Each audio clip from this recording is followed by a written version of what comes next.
రాత్రి శివాయ్ జైల్లో అస్సలు నిద్రపోలేకపోయాడు. ఆ రాత్రి అతనికి ఒక యుగంలా అనిపించింది.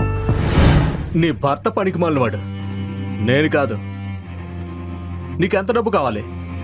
1 కోటి, 2 కోట్లు, 10 కోట్లు నేనిస్తా. కానీ నాదొక కండిషన్. నీకు 2 కోట్లు కావాలంటే నువ్వు నాతో ఉండాలి. ఇక 10 కోట్లు కావాలంటే నువ్వు నాకు పూర్తిగా లొంగిపోవాలి.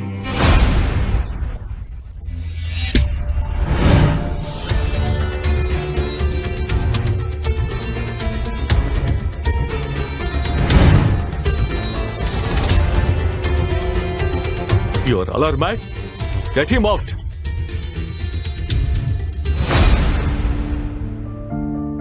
శివాయ్ నందినిని ప్రేమించాడు. ఆమె అతని చిన్ననాటి ప్రేమికురాలు. వారికి పెళ్ళై 3 సంవత్సరాలైంది. కానీ తను ఒక నార్మల్ పర్సన్ కావడంతో నందిని అతన్ని విపరీతంగా హేట్ చేసింది. ఈ పెళ్లి ఆమె తాతయ్య తనకు ఇష్టం లేకుండా చేశాడు. ఆమెకు ఎప్పుడూ ఒక రిచ్ భర్త కావాలి. శివాయ్ ఆమెకు ఎప్పుడూ లగ్జరీ లైఫ్ ను ఇవ్వలేదు. నందిని కూడా అతన్ని ఎప్పుడూ భర్తగా యాక్సెప్ట్ చేయలేదు. కానీ శివాయ్ ఎప్పుడూ హోప్ ని వదులుకోలేదు. తన ప్రేమను ఎప్పటికైనా యాక్సెప్ట్ చేస్తుందనే ఆశతో ప్రతివారం ఆమెకు ఒక రోజు ఇచ్చేవాడు.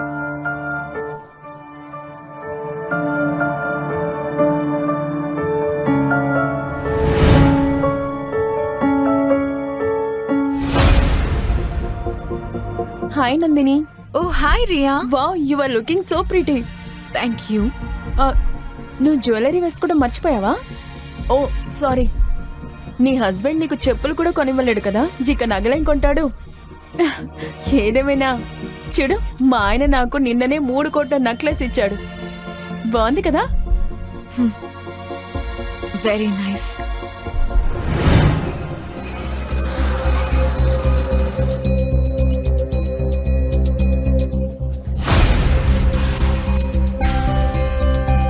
మేజర్ శివాయ్, ఫైనల్ గా మిమ్మల్ని కనిపెట్టాము.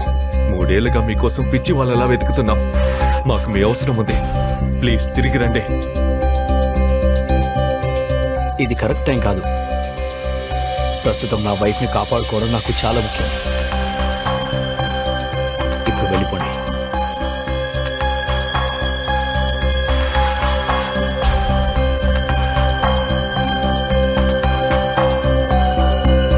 ఇక్కడ చూడు, ఎవరొచ్చారు?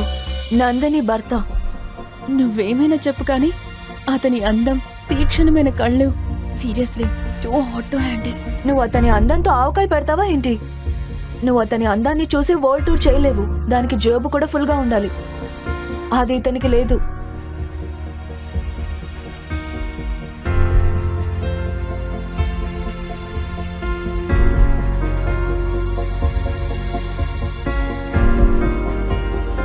నందిని,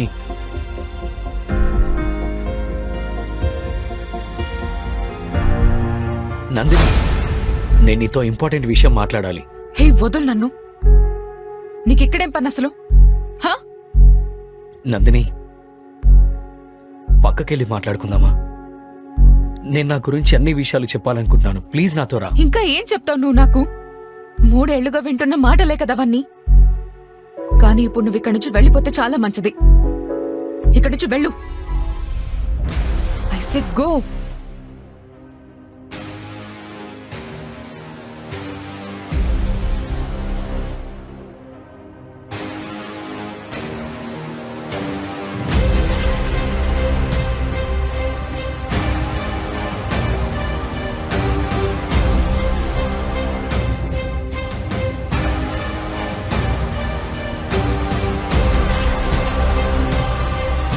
నందిని, నందిని, లాస్ట్ టైం నా మాట విను ప్లీజ్. నేను నీకంతా క్లియర్గా చెప్పాలనుకుంటున్నాను. నేను చెప్పేది అర్థం చేసుకోవడానికి ప్రయత్నించు. ఒక్క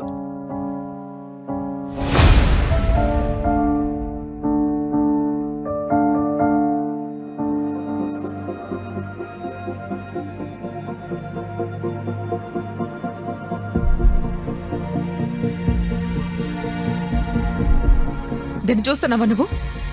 చాలా జాగ్రత్తగా చూడు. నీ కళ్ళు పెద్దవి చేసుకొని చూడు. నీ స్థాయి అయితే కేవలం ఇంతవరకే. మర్యాదగా ఇక్కడి నుంచి నువ్వు వెళ్ళిపో. అసలు నువ్వెందుకెంత గోల చేస్తున్నావు? Nandini baby, relax. నీ భర్త పనికి మాలినవాడు, నేను కాదు. నీకెంత డబ్బు కావాలి? 1 కోటి, 2 కోట్లు, 10 కోట్లు నేనిస్తాను. ఏంటి, నువ్వు నాకు హెల్ప్ చేస్తావా? Obviously I'm your friend.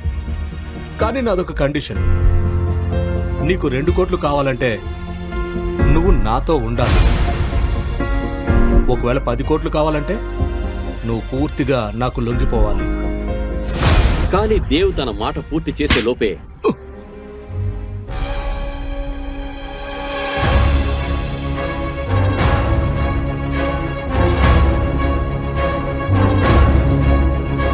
You stupid! నువ్వేం చేసావు?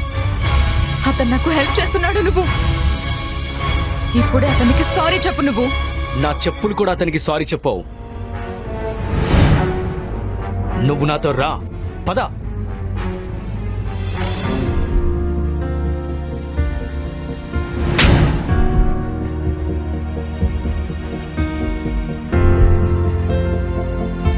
శివాయ్ నందినిని చూస్తూ ఉండిపోయాడు.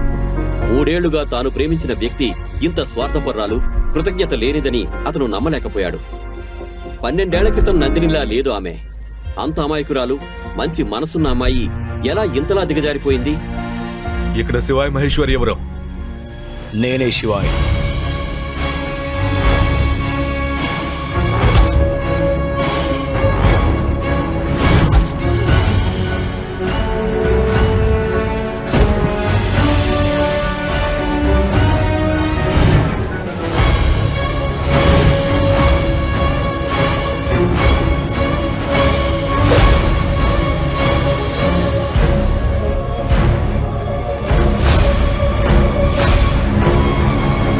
మహాదేవుడు మీ దొట్టు.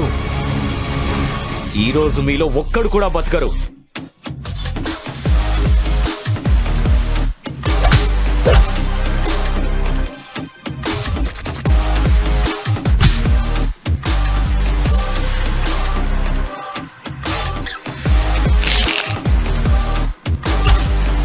ఒకేసారి అంతమంది బాడీగార్డ్స్ ను కొట్టడం మామూలు విషయం కాదు. అందరూ శివాయ్కు పిచ్చి పట్టిందని అనుకున్నారు. 20 సెకండ్లలో శివాయ్ అందరినీ నేలకేసి కొట్టాడు. అతనికి కూడా కొద్దిగా గాయాలయ్యాయి. కానీ అతను ఉక్కులా నిలబడ్డాడు. ఇంతలో దేవు పిలిచిన పోలీసులొచ్చారు. నందిని ఏదో చెప్పేలోపే పోలీసులు శివాయ్ని తీసుకెళ్లారు. అతని జీవితం ఈ రోజుతో నాశనమైపోయింది. అతని చిన్ననాటి ప్రేమ అతని మనస్సుని, నమ్మకాన్ని, గర్వాన్ని ముక్కలు చేసింది. అతని మనసులో ఒకే ప్రశ్న మెదులుతోంది. అతను పాకిస్తాన్ నుంచి ప్రేమించిన అమ్మాయి ఆమెనా?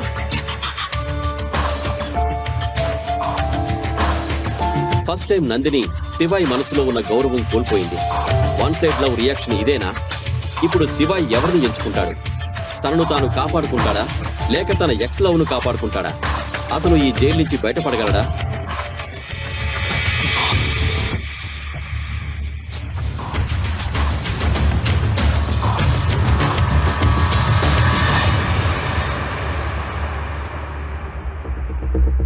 మరోవైపు అర్ధరాత్రి ఇంటికి వెళ్లిన నందిని కోపంతో రేఖ రూమ్ డోర్ ను బలవంతంగా తట్టడం మొదలుపెట్టింది. అమ్మా, అమ్మా తలుపు తీ. నాకు నిద్ర పట్టక చేస్తుంటే నువ్వు ప్రశాంతంగా పడుకున్నావా? ఏంటి బేబీ, అర్ధరాత్రి ఎందుకు ఇలా అరుస్తున్నావు? నువ్వు పార్టీకి వెళ్ళావు కదా, ఎవరైనా ఫైనాన్షియల్ గా హెల్ప్ చేశారా? హెల్ప్ సంగతి పక్కన పెట్టేయ్. నా పనికి మాలిన మొగుడు అందరి ముందు గొడవ చేశాడు. ఇప్పుడు నాకు ఎవరు హెల్ప్ చేయడం లేదు. అందరూ కూడా మొహం చాటేశారు. నందిని తన తల్లికి క్లబ్ లో జరిగిన ఇన్సిడెంట్ చెబుతుంది. ఇదంతా మీ తాతయ్య వల్లే వచ్చింది. అతను నీకు శివాయ్తో బలవంతంగా పెళ్లి చేశాడు. ఒకవేళ నేను అతన్ని ఆపి ఉంటే గనక ఈ పరిస్థితి వచ్చేది కాదు. చాలు, ఇంకా చాలు. నేను శివాయ్తో ఒకే ఇంట్లో అస్సలు ఉండలేను. నాకు అతని నుండి డివోర్స్ కావాలి. కానీ బేబీ, మనం డివోర్స్ ఎలా ఇస్తాం? ఆ పెద్దయిన కాంట్రాక్ట్ నీకు గుర్తుందా? అందులో స్పష్టంగా రాసుంది, నువ్వు శివాయ్కి డివోర్స్ ఇస్తే బజాజ్ కుటుంబ ఆస్తిలో సగం అతనికి ఇవ్వాల్సి ఉంటుంది. ఇంకా పనికి మాలిన శివాయ్ తన ఖాళీ జేబులు మన డబ్బుతో నింపుకోవాలనుకుంటున్నాడు. లేదమ్మా, ఇదే కరెక్ట్ టైం. నేనేం చేస్తున్నానో నాకు తెలుసు. నువ్వు నన్ను నమ్ము చాలు. ఆ మాటలతో నందిని ఫేస్ లో ఒక రకమైన కోపం కనిపించింది.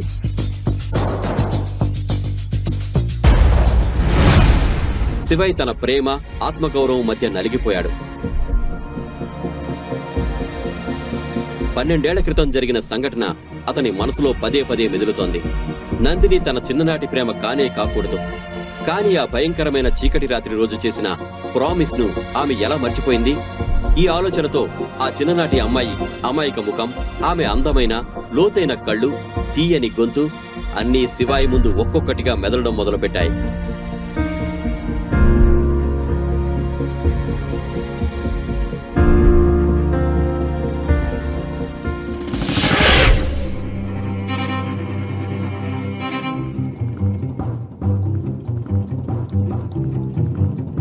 ఒకవేళ నందిని నా చిన్నప్పటి లవ్ అయితే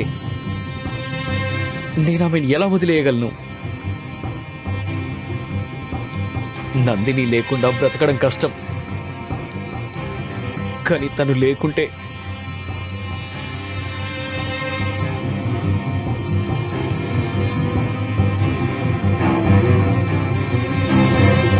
మరుసటి రోజు ఉదయం నందిని త్వరగా నిద్రలేచి రెడీ అవుతుంది. ఈ పనికిమాలిన విషయం నుంచి బయటపడే అవకాశం దొరికినందుకు ఆమె హ్యాపీగా ఉంది. అతనికి ఈరోజు బెయిల్ వస్తుంది అనుకుంటున్నాడు, కానీ నేను ఈరోజు అతనికి డివోర్స్ ఇస్తున్నాను. నేను లాయర్ని అతని బెయిల్ కోసం కాదు, అతని డివోర్స్ కోసం కలుస్తున్నాను. I'm so happy. నందిని మెట్లు దిగి కిందికొచ్చింది. అక్కడ ఆమె ఫ్రెండ్ యష్ అప్పటికే కూర్చుని టీ తాగుతున్నాడు. Yash Nandini school friend. School రోజుల నుంచి ఆమెను ఇష్టపడ్డాడు. రేఖ ద్వారా విడాకుల గురించి తెలుసుకుని నందిని కలవడానికి వచ్చాడు. హే యష్ బాబు, ఎన్ని రోజులైంది నిన్ను చూసి? అదిగో నందిని వస్తుంది. హే, ప్లీజ్ సిట్ డౌన్. నువ్వేం చేస్తున్నావు? ఇంత కాస్ట్లీ కార్ కొన్నావు? ఎస్ అంటే యాక్చువల్లీ నాకు ప్రమోషన్ వచ్చింది. ప్రెజెంట్ నా ప్యాకేజ్ 5 కోట్లు. వావ్. వావ్ చెప్పండి. బాబు, నువ్వు చాలా రెస్పాన్సిబుల్, క్యాపబుల్. ఆ శివాయ్ మన ఫ్యామిలీకి ఒక కళంకం. నిన్నొక నిజం చెప్పనా? ఇప్పటి వరకు నందిని శివాయ్ ఒకే బెడ్ మీద కూడా పడుకోలేదు. ఏం చెప్తున్నారు మీరు?